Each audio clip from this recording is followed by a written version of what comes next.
નમસ્કાર દર્શક મિત્રો, રિયલ સમાચારમાં આપનું સ્વાગત છે। સમાચારોની શરૂઆત કરતા પહેલા એક નજર કરીએ આજના મુખ્ય સમાચાર પર। સુરતમાં યોજાયેલ આંતરરાષ્ટ્રીય પતંગોત્સવમાં 94 પતંગબાજોના પતંગોથી આકાશ ઝગમગી ઉઠ્યું। ભાગેડુ નીરવ મોદીની કંપનીમાં અચાનક લાગી આગ, ફાયરે આગ પર કાબુ મેળવ્યો। જી રામજી યોજના થકી રોજગારી અને જળ સંચયને મળશે વેગ, 1 એપ્રિલથી અમલ થશે। વાંસદામાં સગીરા પર દુષ્કર્મ આચરનાર 8 નરાધમોની ધરપકડ કરવામાં આવી। મોટા વરાછામાં નજીવી બાબતે યુવકને ચપ્પુના ઘા ઝીકી મોતને ઘાટ ઉતારાયો। ઉત્તરાયણના તહેવારને ધ્યાનમાં રાખીને વાહન ચાલકોની સુરક્ષા માટે પોલીસનું એક વિશેષ અભિયાન શરૂ। સમાચાર વિગતે જોઈએ। સુરતના તાપી રિવરફ્રન્ટ પર આજે રેશમી દોરાના તાંતણે 7 સમંદર પારથી આવેલા મહેમાનોના સપનાનો ઉડાન ભરી હતી। ઢોલ નગારાના તાલે ઝૂમતા વિદેશી પતંગબાજો અને આકાશમાં લહેરાતા રંગબેરંગી પતંગોએ સાબિત કર્યું હતું કે ભલે ભાષા અલગ હોય પણ પેચ લડાવવાનો આનંદ તો એક જ છે। અડાજણો રિવરફ્રન્ટ ખાતે આંતરરાષ્ટ્રીય પતંગોત્સવનું ભવ્ય આયોજન કરવામાં આવ્યું હતું અને વહેલી સવારથી જ સુરતનું આકાશ વિવિધ આકાર અને રંગોના પતંગોથી છવાઈ ગયું હતું, જેણે નગરજનોમાં ભારે ઉત્સાહ જગાડ્યો હતો। ત્યારે આ પતંગોત્સવમાં મોટી સંખ્યામાં વિદેશથી આવેલા પતંગબાજોએ ઉપરાંત શહેરના લોકોએ પણ ભાગ લીધો હતો અને વિવિધ આકારના પતંગો જોવા માટે ઉમટી પડ્યા હતા।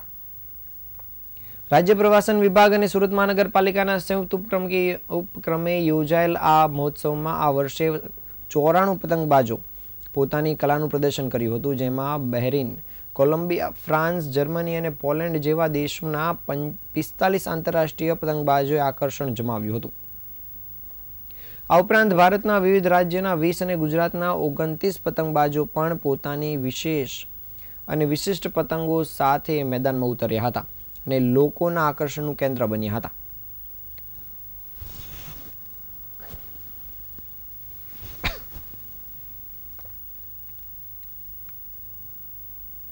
My name is Angelica. I represent the team from Belarus. This is my 5th time at the International Festival Kite. The festival is a unique platform for cultural exchange and showcasing kite flying tradition. It is not only a kite festival but also a testament to the rich cultural from Gujarat, from state. Love you, India. India with my heart.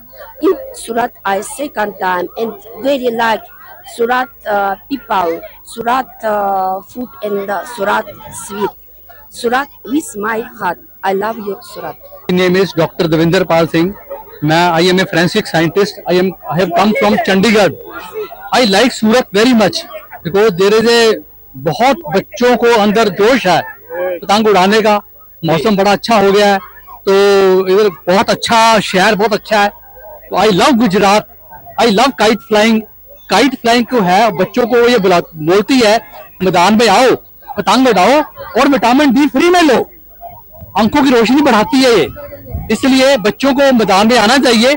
पढ़ाई थोड़ा सा time निकाल के मैदान में आए, पतंग उड़ाएं और खूब मस्ती करें और ज्यादा से ज्यादा नंबर भी लें, क्योंकि पतंग उड़ाने से एकाग्रता बढ़ती है, कॉन्सेंट्रेशन बढ़ती है। आप बहुत मजे से उड़ाओ पतंग। जय भारत। સુરતના સચિન રોડ પર સ્પેશિયલ ઇકોનોમિસ્ટ ઝોન તરીકે આવેલી એક બંધ હાલતમાં રહેલી ભાગેડુ નીરવ મોદીની જ્વેલરીની કંપનીમાં ગુરુવારે રાત્રે ગ્રાઉન્ડ ફ્લોર પર આગ ફાટી નીકળી હતી, જેને ફાયર વિભાગે કાબૂમાં લીધી હતી। ઘટનાના બીજા દિવસે એટલે કે 9 જાન્યુઆરીને શુક્રવારે મોડી રાત્રે ફરી ગ્રાઉન્ડ ફ્લોર પર જ આગ લાગતા ભીષણ સ્વરૂપ ધારણ કર્યું હતું અને ગ્રાઉન્ડ ફ્લોરની આગે પહેલા માળને પણ ઝપેટમાં લીધો હતો। આગ વિકરાળ બનતા ત્યાંના લોકોમાં ગભરાટ ફેલાતા અફરાતફરી અને નાસભાગ મચી ગઈ હતી અને ફાયર વિભાગની ટીમોએ 6 કલાકની ભારે જહેમત બાદ આગ પર કાબુ મેળવ્યો હતો। આગમાં દસ્તાવેજો સહિત બધું જ બળીને ખાખ થયું હતું। સચિન રોડ પર સ્પેશિયલ ઇકોનોમિક ઝોન ખાતે ભાગેડુ નીરવ મોદીની બંધ હાલતમાં પડેલી 5 સ્ટાર ડાયમંડ નામક જ્વેલરીની કંપનીમાં ગ્રાઉન્ડ ફ્લોર પર ગુરુવારે મોડી રાત્રે આગ ફાટી હતી અને આગ ફેલાતા પહેલો માળ પણ ઝપેટમાં આવ્યો હતો। આ અંગે સચિન નોટિફાઈડ ફાયરને જાણ કરવામાં આવતા જ ફાયરની ટીમ ઘટનાસ્થળ પર પહોંચી હતી અને ત્યાં ફાયરનો આગ પર પાણીનો મારો ચલાવી ત્યાં કાબુ મેળવ્યો હતો। જ્યારે ફાયર વિભાગને કોલ મળતા જ લાશકારોનો કાફલો ઘટના સ્થળ પર ઘસી આવ્યો હતો અને 6 કલાકની ભારે જહેમત બાદ આગ પર કાબૂ મેળવાયો હતો. આગમાં એસી કોમ્પ્યુટર સહિતની વસ્તુઓ બળીને ખાખ થઈ ગઈ હતી. જ્યારે જ્વેલરીની કંપનીમાં ગુરુવારે રાત્રે આગ ફાટી નીકળી, જેથી સચિન નોટિફાઈડ ફાયરની ટીમ ત્યાં કામગીરી કરી રહી હતી અને આગ બુઝાવ્યા બાદ શુક્રવારે ફરી આગ લાગતા જ લોકોમાં ચર્ચાનું જોર પકડ્યું છે. જ્વેલરીની કંપનીમાં આગ ભભૂકી ઉઠી તે અંગેની સચિન નોટિફાઈડ ફાયર કંટ્રોલ દ્વારા માહિતી આપવામાં આવી નહીં. એટલું જ નહીં, આગ અંગે જરૂરી માહિતી માટે ત્યાંના અધિકારીનો ફોન નંબર પણ આવ્યો નહીં. જો કે સચિન જીઆઈડીસી કેટલીક વખતે ત્યાં કંપનીમાં આગના બનાવો અંગે માહિતી ત્યાંના ફાયર અધિકારીઓ આપવા અખાડા કરે છે. તેમજ સચિન નોટિફાઈડના અમુક ફાયરના અધિકારીઓને સચિન જીઆઈડીસીના કંપની કે મિલ સહિતના ખાતાવાળા સાથે સારા સંબંધ હોવાના લીધે જરૂરી માહિતી આપતા નહીં હોવાનું પણ ચર્ચાઈ રહ્યું છે.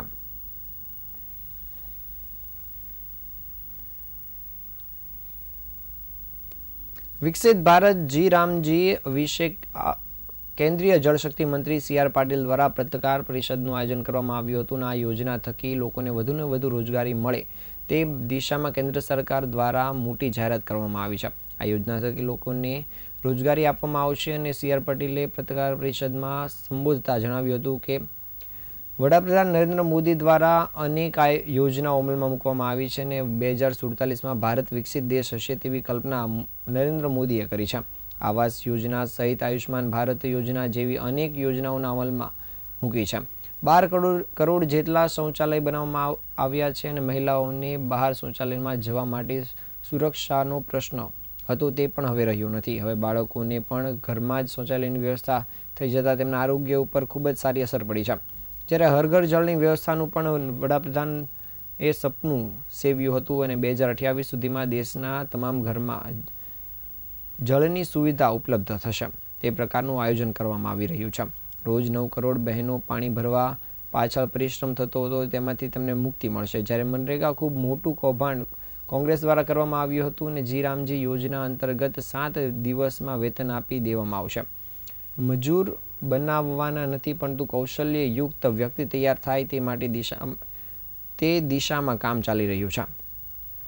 કુલ 88,000 કરોડનું બજેટ ફાળવવામાં આવ્યું છે, જેમાંથી એક મોટી રકમ જળ સંચય પાછળ વાપરવાનો વડાપ્રધાન મોદીએ નિર્ણય કર્યો છે. જ્યારે આ યોજનાનો અમલ 1 એપ્રિલથી થનાર છે.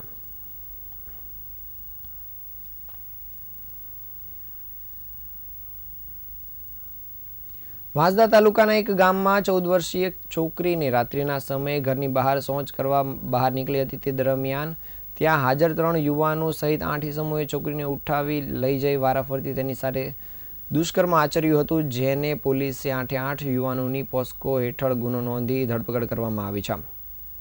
નવસારી જિલ્લાના વાંસદા તાલુકાના એક ગામમાં 17 વર્ષીય સગીરા પર 8 શખ્સોએ સામૂહિક દુષ્કર્મ આચર્યાની ઘટના સામે આવી છે.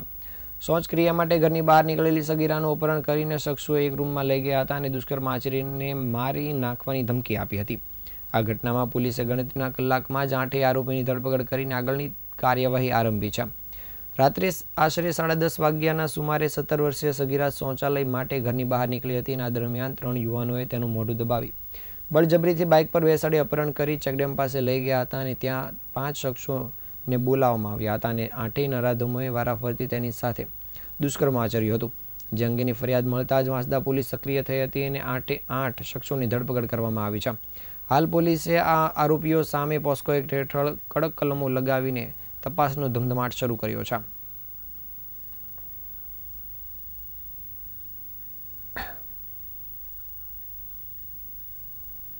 સુરતના મોટા વરાછા વિસ્તારમાં હત્યાનો ગંભીર બનાવ સામે આવ્યો છે, જેમાં એક યુવકની ચપ્પુના ઘા મારી હત્યા કરવામાં આવી છે. મૃતક યુવકની ઓળખ સાહિલ ગોતા કરીને કરવામાં આવી છે અને પ્રાપ્ત માહિતી અનુસાર આરોપી અને મૃતક વચ્ચે અગાઉ નજીવી બાબતે ઝઘડો થયો હતો. બાદમાં સમાધાનના બહાને મૃતકે આરોપીને મોટા વરાછા ખાતે બોલાવ્યો હતો અને પરંતુ ત્યાં પહોંચતા જ ફરી એકવાર બંને વચ્ચે ઝઘડો થયો હતો અને વાત મારામારી સુધી પહોંચી હતી. આ દરમિયાન આરોપી શાળા બનેવીએ ઉગ્ર બની સાહિલ પર ઉપરા છપરી ચપ્પુના ઘા ઝીક્યા હતા. ગંભીર ઇજાના કારણે સાહિલનું ઘટના સ્થળે જ મૃત્યુ થયું હતું, જેના પગલે સમગ્ર વિસ્તારમાં ખળભળાટ મચી ગયો હતો. ઘટનાની જાણ થતાં જ પોલીસ તાત્કાલિક સ્થળ પર પહોંચી હતી અને હત્યાના આરોપી સાળા બનાવીને ઝડપી પાડ્યા હતા. પોલીસે મૃતદેહને પોસ્ટમોર્ટમ માટે ખસેડી વધુ તપાસ કામગીરી શરૂ કરી છે.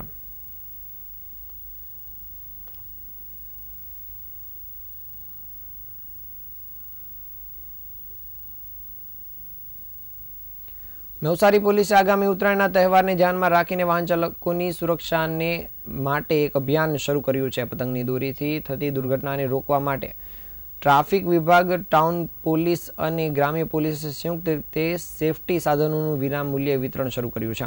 આ કાર્યક્રમ શહેરના લુન્સીફુઈ વિસ્તારમાં યોજાયો હતો, જેમાં ટાઉન પીઆઈ અશ્વિન સરવૈયા, ગ્રામ્ય પીઆઈ વિજી ભરવાડ અને ટ્રાફિક પીઆઈ પરાગ ડાવરા સહિતના ઉચ્ચ અધિકારીઓ હાજર રહ્યા હતા. પોલીસ કર્મચારીઓએ વાહન ચાલકોને રોકીને તેમની સુરક્ષા માટે બાઇક પર લગાવવાના સેફટી ગાર્ડ અને ગળામાં પહેરવાના પ્રોટેક્શન બેલ્ટનું નિઃશુલ્ક વિતરણ કર્યું હતું. ઉલ્લેખનીય છે કે ભૂતકાળમાં ઉત્તરાયણ દરમિયાન પતંગની દોરીના કારણે અનેક વાહન ચાલકોએ જીવ ગુમાવ્યા છે અથવા ગંભીર રીતે ઇજાગ્રસ્ત થયા છે. આવી ઘટનાઓ ફરી ન બને તે હેતુથી ટ્રાફિક સપ્તાહ અંતર્ગત આ અભિયાન શરૂ કરાયું છે. પોલીસ અધિકારીઓએ સાધનના વિતરણ ઉપરાંત વાહન ચાલકો સાથે સંવાદ કરીને તેમને જાગૃત કર્યા હતા. તેમજ અધિકારીઓએ બાઇક પર સેફટી બેલ્ટ લગાવવા અને ગળામાં મફલર અથવા તો સેફટી બેલ્ટનો ઉપયોગ કરવા અને તહેવાર દરમિયાન વાહનની ગતિ મર્યાદિત રાખવા અપીલ કરી હતી.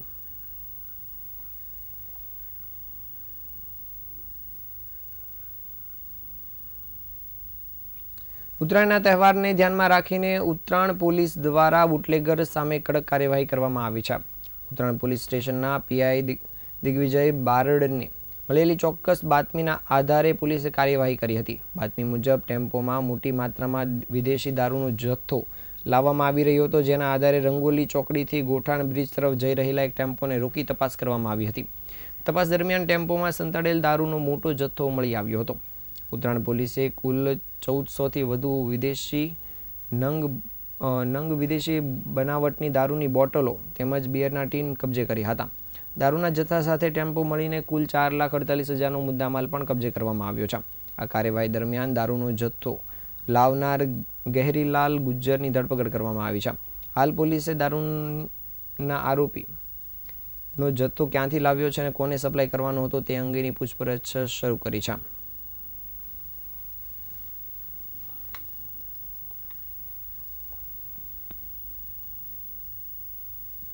આ હતા આજના સમાચાર. નવા સમાચાર સાથે ફરી મળીશું. ત્યાં સુધી રજા આપશો. નમસ્કાર.